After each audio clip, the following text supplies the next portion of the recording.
Hello, I'm Susan Abchouche, Vice President of Mission Enhancement at Whitehorse Village Retirement Community. We're so excited to be a sponsor again of the Swarthmore Senior Association Senior Fair.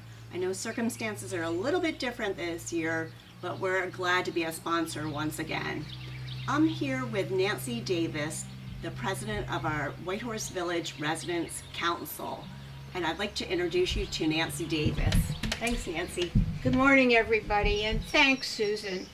And I'm particularly excited about participating in this fair because for more than 30 years, I was a resident of Swarthmore. I've been at Whitehorse Village for 4 years now. And when I was living in Swarthmore, I was always aware that there were close ties between Whitehorse Village and Swarthmore, and had always heard the most positive things about Whitehorse. And by the time my husband and I began to think about moving to a retirement community, we already had a number of friends living at Whitehorse. Thanks, Nancy. How did you know that it was time to start thinking about choosing a retirement community? I think maybe my husband knew before I did because he got tired of maintaining our 90-plus-year-old house. And after he painted it the last time, he said, "I'm done. I'm not doing it again." And we noticed that our friends were beginning to move away. We didn't want to be a burden to our children. We wanted them to enjoy us but not worry about us. In fact, our daughter once said to me that every time she drives through the front entrance of Whitehorse, she thinks about how glad she was that we made the decision that we made. And also, very importantly, as we got older, we began to think about our long-term care health needs and how were we going to manage that. In our family, we had seen several instances where there was an elderly family member who refused to leave their house and couldn't make a decision. And we saw the turmoil that it caused in the family, and we didn't want to do that to our kids. Thanks, Nancy. A real gift to your children. We live in an area where there are many retirement communities. How did you decide, you and Jim, your husband, decide that this would be the best fit for you? Well, it does raise a lot of questions about your priorities, the quality of life that you aspire to. And Jim and I realized that we had to have some disciplined way of thinking about it. And so we started making a checklist of the things which for us were non-negotiable, that we absolutely wouldn't consider a place if it didn't meet those requirements. And our checklist started, not surprisingly, with we didn't want to move too far away from our family who live in Rutledge. We wanted to be a part of our granddaughters' lives. We wanted them to know their grandparents and for us to share our perspective on life with them. For us, it had to be a not-for-profit. We had heard some troubling stories about some places that weren't nonprofit, so that was important.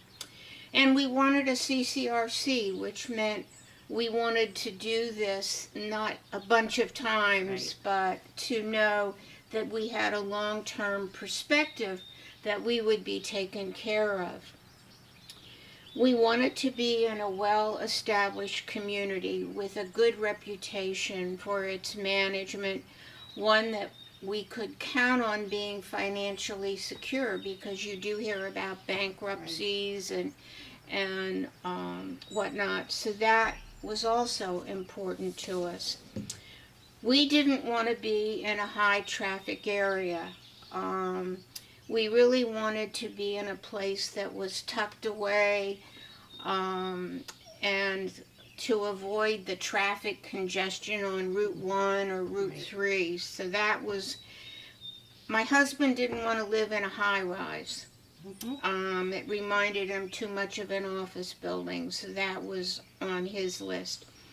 And we wanted enough space to entertain. I like to cook, and we still do a lot of cooking for ourselves. For the kitchen was important to me.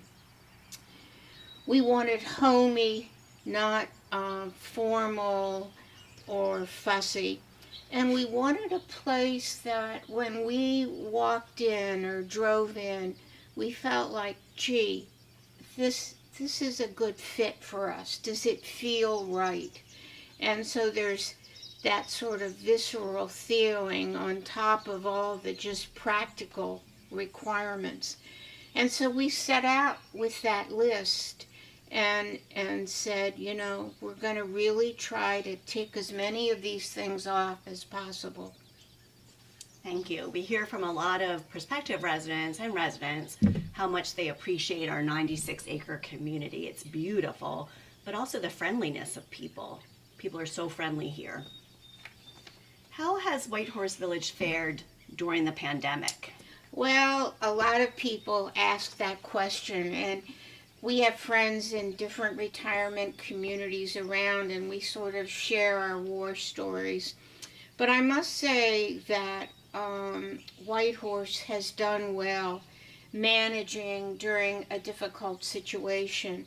I think we've had virtually no residents who got the virus. And I know some of the nearby places people haven't fared as well.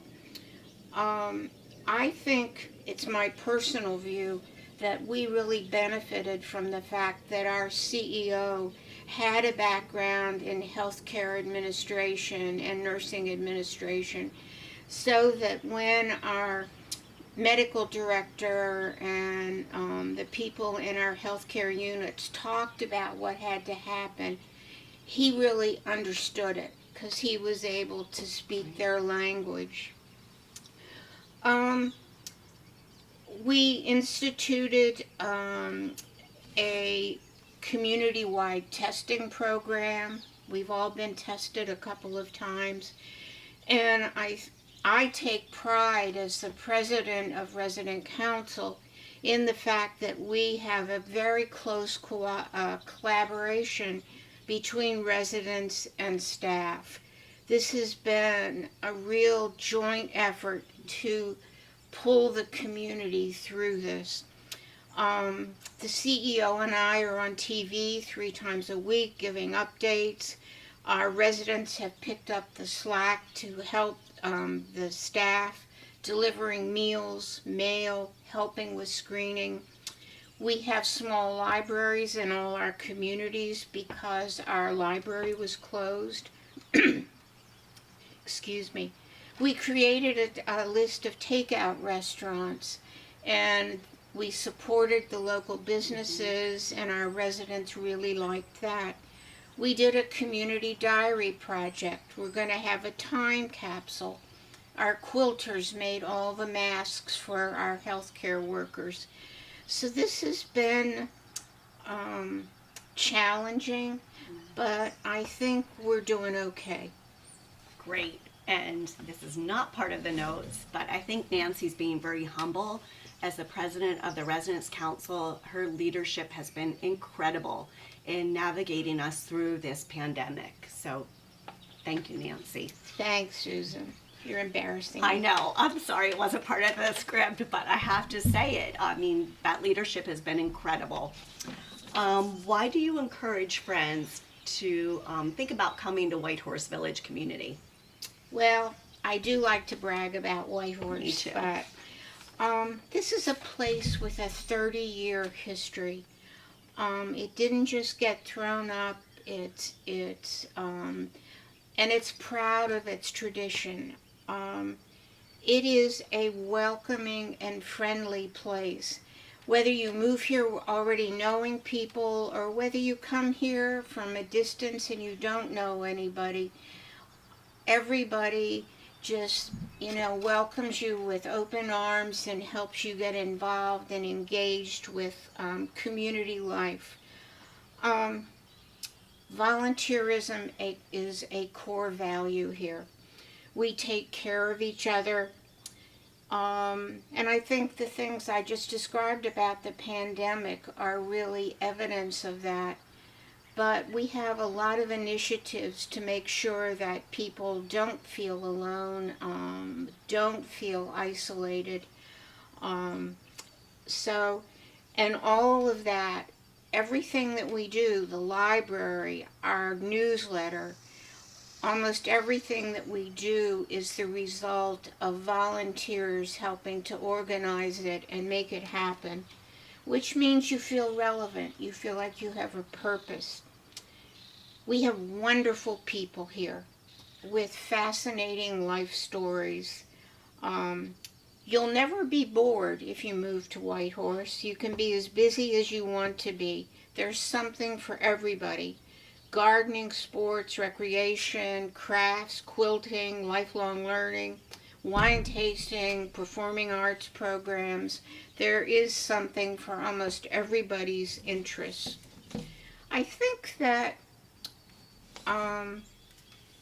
we're very forward thinking. We're always willing to consider new ways and better ways of doing things.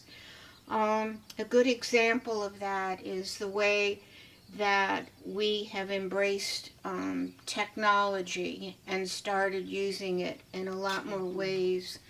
And our Tech Advisory Committee is one of our most robust and active committees.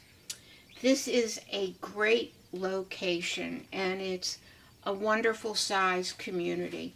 It's small enough that you know everybody, but it's big enough to have some of the nice amenities.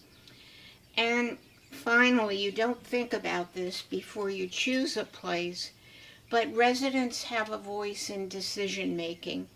We have the Residents Association, we have Residents Council, we have 3 seats on the board of directors. In other words, things happen with us, not to us. And that's really important because you feel like you still have some control over what's going on around you. I'm very positive that we made the best decision for us. We have never looked back or second-guessed the choice we made. Thank you, Nancy. Again, we're so proud to be a sponsor of this senior fair. And if you'd like to come and visit our community, please give me a call. Thank you.